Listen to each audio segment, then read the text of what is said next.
कला दर्पण न्यूज। कागल हातकणंगले पंचतारांकित MIDC परिसरातील सिल्वर झोन प्रकल्प आता नव्या वादाच्या भोवऱ्यात सापडला असून औद्योगिक वापरासाठी मंजूर भूखंडांचा कथित व्यावसायिक व अनधिकृत वापर, बोगस उद्योग प्रकल्पांच्या माध्यमातून प्लॉटिंग तसेच शासन महसुलाला फटका बसल्याच्या आरोपांमुळे या प्रकरणाची गंभीर दखल घेण्याची मागणी होत आहे।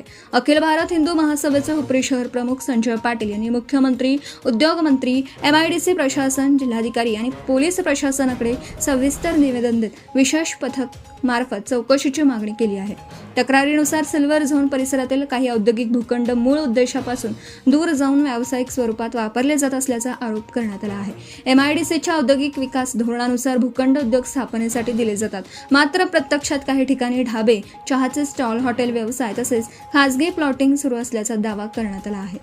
औद्योगिक भूखंडांचे कथित कमर्शियल रूपांतर। तक्रारीतील सर्वात गंभीर मुद्दा म्हणजे महिला उद्योग, लघु उद्योग किंवा औद्योगिक प्रकल्प या नावाखाली भूखंड मंजूर करून प्रत्यक्ष उद्योग सुरू न करता त्यांची विभागणी करून विक्री केल्याचा आरोप। काही ठिकाणी उद्योग उभारणीचे कागदोपत्रे दाखले देऊन प्रत्यक्षात व्यापारी वापर सुरू असल्याचं तक्रारीत नमूद करण्यात आलं आहे। कायदेतज्ञांच्या मते जर औद्योगिक वापरासाठी दिलेली जमीन नियमबाह्य पद्धतीने व्यावसायिक वापरासाठी रूपांतरित केली गेली असेल तर तो केवळ करार भंगाचा विषय राहत नाही, तर त्यात शासनाची दिशाभूल, महसुली नुकसान आणि फौजदारी गुन्ह्यांचं स्वरूपही निर्माण होऊ शकतं। कोणते कायदे लागू होऊ शकतात? या प्रकरणात अनेक गंभीर कायदेशीर तरतुदी लागू होण्याची शक्यता व्यक्त केली जात आहे। तक्रारीत खालील कायद्यांचा उल्लेख करण्यात आला आहे। महाराष्ट्र औद्योगिक विकास अधिनियम 1961, भारतीय दंड संहिता कलम 420, फसवणूक कलम 406, विश्वासघात कलम 467 व 468, बनावट कागदपत्रे तयार करणे कलम 120(ब), कट कारस्थान भ्रष्टाचार प्रतिबंधक कायदा 1988, नोंदणी अधिनियम 1908। तज्ज्ञांच्या मते जर भूखंडाचं हस्तांतर नियमबाह्य पद्धतीने झाले असेल किंवा उद्योग न उभारता फक्त जमीन व्यवहारासाठी भूखंड वापरले गेले असतील तर संबंधित भूखंड रद्द करून फौजदारी गुन्हे दाखल करा। प्रशासनाच्या भूमिकेवर संशय। तक्रारीत MIDC प्रशासन आणि काही संबंधित अधिकाऱ्यांच्या भूमिकेवरही प्रश्न उपस्थित करण्यात आले आहेत। इतक्या मोठ्या प्रमाणावर कथित गैरव्यवहार होत असताना संबंधित विभागांनी वेळेत कारवाई का केली नाही असा सवाल उपस्थित करण्यात आला आहे। औद्योगिक क्षेत्रात कोणताही भूखंड मंजूर झाल्यानंतर त्यावर उद्योग सुरू आहे का, प्रकल्प कार्यरत आहे का, अटींचे पालन होते का याची तपासणी करणं ही प्रशासनाची जबाबदारी असते। मात्र अनेक वर्ष कथित अनियमितता सुरू असताना संबंधित विभाग निष्क्रिय का राहिले तर काही प्लॉट हे अधिकाऱ्यांचेच आहेत, तसंच या एकूण कारभारात अधिकारीच पार्टनर आहेत, यावरून संगनमताच्या चर्चांना उधाण आलं आहे। शासन महसुलालाही फटका।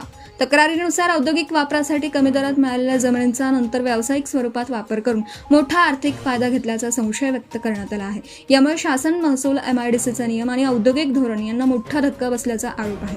विशेष म्हणजे औद्योगिक गुंतवणुकीसाठी निर्माण केलेल्या क्षेत्रात जर प्लॉटिंग आणि व्यापारी व्यवहार वाढत असतील तर त्यामुळे प्रत्यक्ष उद्योग उभारू इच्छिणाऱ्या उद्योजकांनाही अडचणी निर्माण होऊ शकतात, असे मत औद्योगिक क्षेत्रातील जाणकार व्यक्ती करत आहेत। स्वतंत्र विशेष तपास पथकामार्फत चौकशीची मागणी। संपूर्ण प्रकरणाची स्वतंत्र विशेष तपास पथकामार्फत चौकशी करून सिल्वर झोन परिसरातील सर्व भूखंडांचा वापर, मंजुरी प्रक्रिया, हस्तांतरण व्यवहार, नोंदणी कागदपत्रे आणि प्रत्यक्ष स्थितीची पडताळणी करण्याची मागणी करण्यात आली आहे। तसेच कथित बोगस उद्योग प्रकल्प, नोटरी व्यवहार, बनावट कागदपत्र आणि संबंधित एजंट व अधिकाऱ्यांच्या भूमिकेची चौकशी करून दोषींवर कठोर कारवाई करावी अशी मागणी करण्यात आली आहे। प्रकरणात तातडीने कारवाई न झाल्यास अखिल भारत हिंदू महासभेतर्फे आंदोलन छेडण्याचा इशारा देण्यात आला आहे। औद्योगिक विकासाच्या नावाखाली जर भूखंडांचा व्यापारी गैरवापर होत असेल तर हे जनतेच्या आणि शासनाच्या विश्वासघाताचं प्रकरण आहे, असा आरोप तक्रारदारांनी केला आहे। दरम्यान या आरोपांबाबत MIDC प्रशासन किंवा संबंधित प्रकल्पधारकांची अधिकृत भूमिका अद्याप समोर आलेली नाही। प्रशासन चौकशी सुरू करतंय का याकडे आता सर्वांचं लक्ष लागलं आहे। Subscribe now and press the bell icon. Never miss an update.